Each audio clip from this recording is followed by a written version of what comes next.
But like they took themselves like I said, be the best version of you, and like yo, we're gonna go into these different aspects. But now I feel like that's what everybody's doing. Like that's the book. Like don't just come into the rap game and just rap. Make sure you go on them tours and get them checks from that. Make sure you come up with some kind of maybe a clothing line or something else that you can use to sell yourself just besides music. Make sure you do them club appearances. Any other checks besides like don't be just your rap. Make sure you into this or into that so you can be, diversified and reinventing yourself in the best version of you. But I definitely think that they're at the forefront. Them along with I think Diddy is there too, as far as doing so many other things that's non-rap related and making money at it and being successful at it, but still tying hip hop into it. Just like Diddy got Ciroc. That's all over hip hop. Ciroc is dropped in so many different hip hop songs. Now you think like Ciroc is kind of like parallel with hip hop. Or when you go out, people are like, yo, let me get Ciroc. Like, but that's power. Mm-hmm. That's like taking your influence and just making money off the fact that you associating yourself with something. Right. Like you have to have a lot of power to do that. Good power though, not bad power. Go ahead, brother. Yeah, that's real, man. I totally agree with what Ashley said, and I think that his legacy for me is, first of all, on wax, the way he rapped, and I always we like intelligent, so I can't listen to music that you can't listen to. I think the rapper isn't intelligent at all. Like he don't gotta be like Mos Def, but he still gotta say something like certain rappers I just can't listen to because I feel like I'm not down there mentally, so I don't want to dumb myself down. And I think that he dumbed himself down for a lot of people, but it still was so profound and so deep. What he was talking about, and I like when he be dissing you, but you don't even know that he dissing you. That's why I remember when he was going through with Beanie Siegel.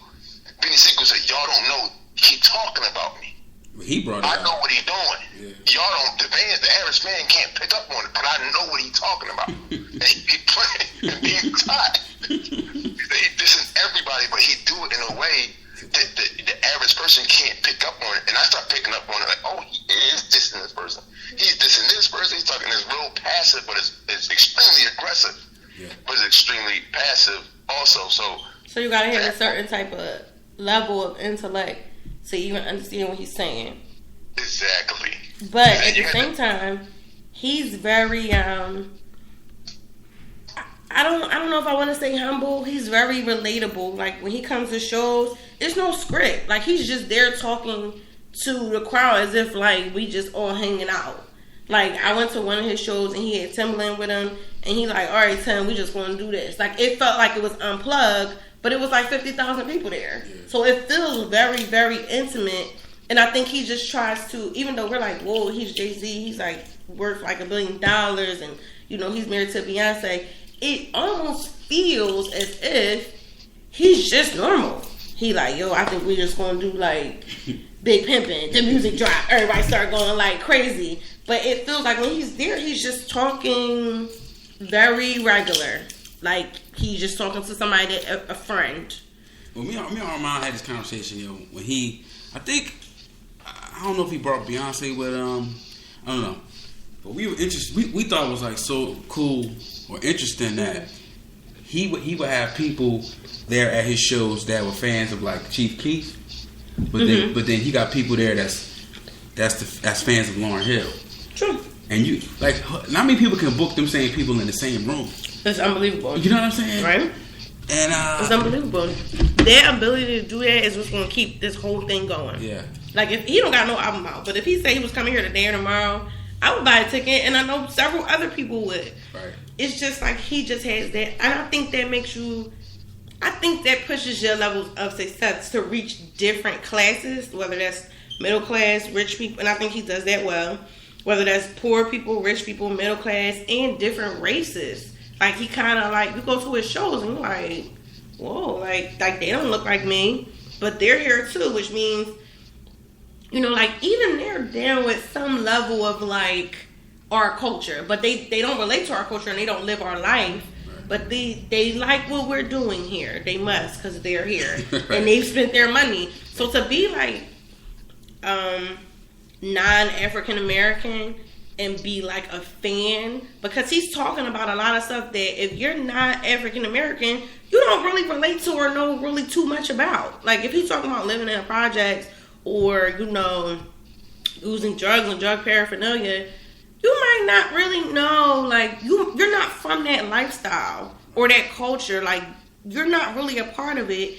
But just the fact that he could kind of, like, bring you in and it's like, oh, now you're here, too. Even though you're not really, you know, you're not here, but you're here, if you know what I'm saying. Right. So, that ability to kind of, like...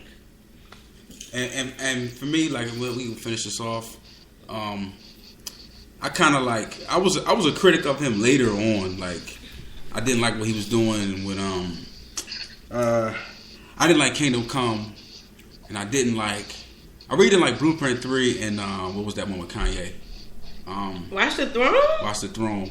Wow, I like Watch the Throne. But not every song. I think I like Kanye song.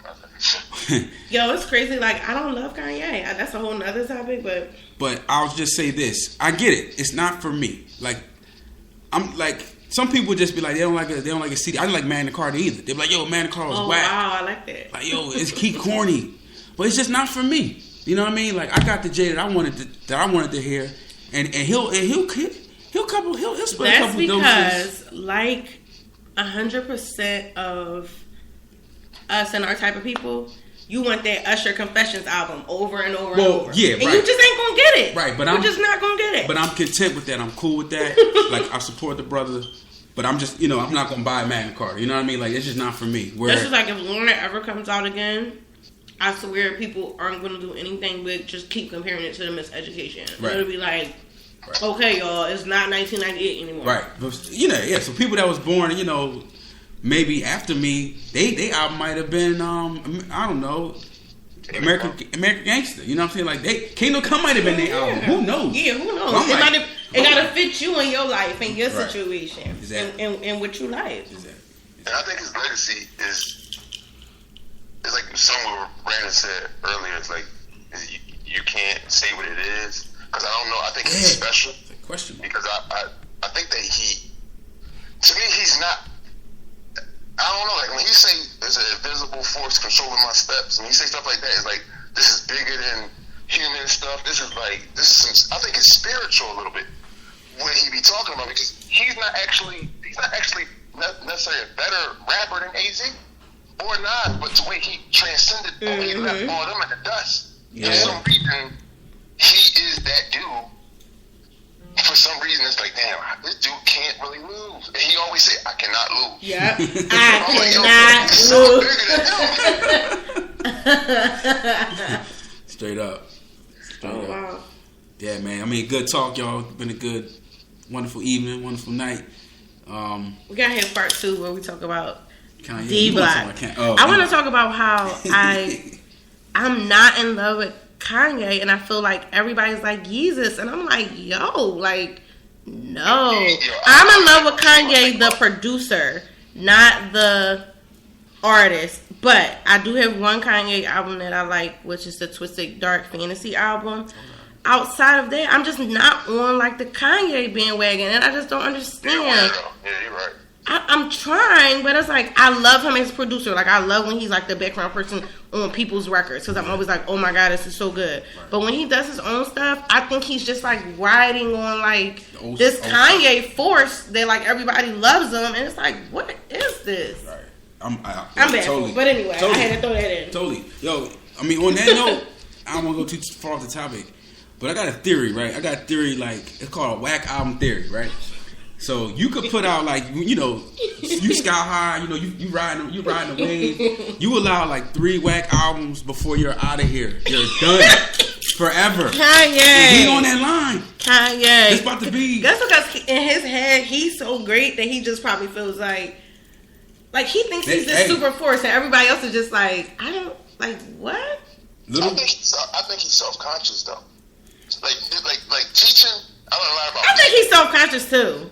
I mean, he's self-conscious. He talks so much about, I'm this and I'm the bull, like, I remember one time he didn't get some award, he started crying. He was complaining. I'm like, yo,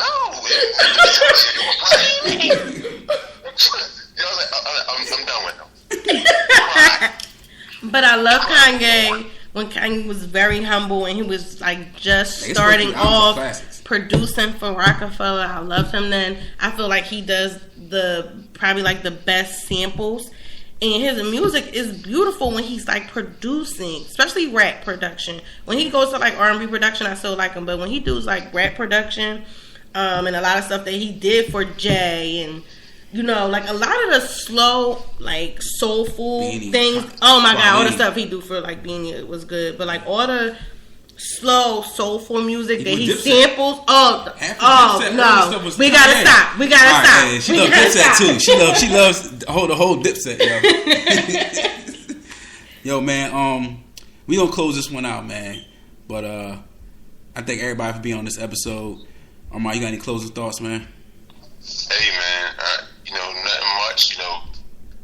Jay-Z one of my favorites. I'm glad to talk about that. But we gotta bring Ashley back so we can get on this Styles P situation, and I think we need to do another one on like Styles P on what's your favorite? Okay, before we close it out, what's your favorite Styles P mixtape? Let me say Ghost in the Shower, Ghost in the Machine. Ghost in the Machine. I knew it would be like one of. I knew in my body it had to be like one of them two. That's like the best stuff ever. I'm trying to tell you that's fire right there. Yeah, it's amazing. But we gotta. I think we gotta talk about that next time, bro. Like, I don't like talking about sales and stuff because I see how 50 Cent was dissing Rick Ross saying he ain't selling them, and they like laugh and everything. I'm like, but that's irrelevant because we didn't have those conversations growing up. Like, who sold the most? I don't want to say that. That's little Styles P don't sell. Yeah, that's but Styles P, AZ can rap his blood off and get on anybody, and he right neck and neck with him, but they don't sell. Right. So I think we could touch on that, like how that come about when everything was measured by just sales and that's it.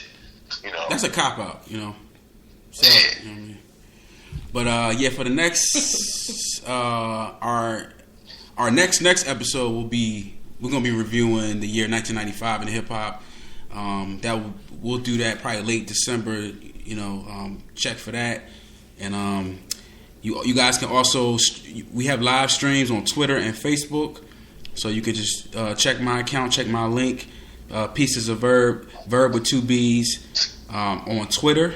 And then for my Facebook users, I don't need any new Facebook friends, but if you got me on Facebook, you can peep the live stream on Facebook. And if Ashley, if you ain't got nothing else, we're gonna sign out. Appreciate you having us. Thank you. Always great to get a great lady on it. Armand, I guess we'll talk next time about Dipset and D-Block and everything else. Yeah, that could be very, very long. Easy. Yeah. So good night. All right, you guys take it easy. Peace, brother.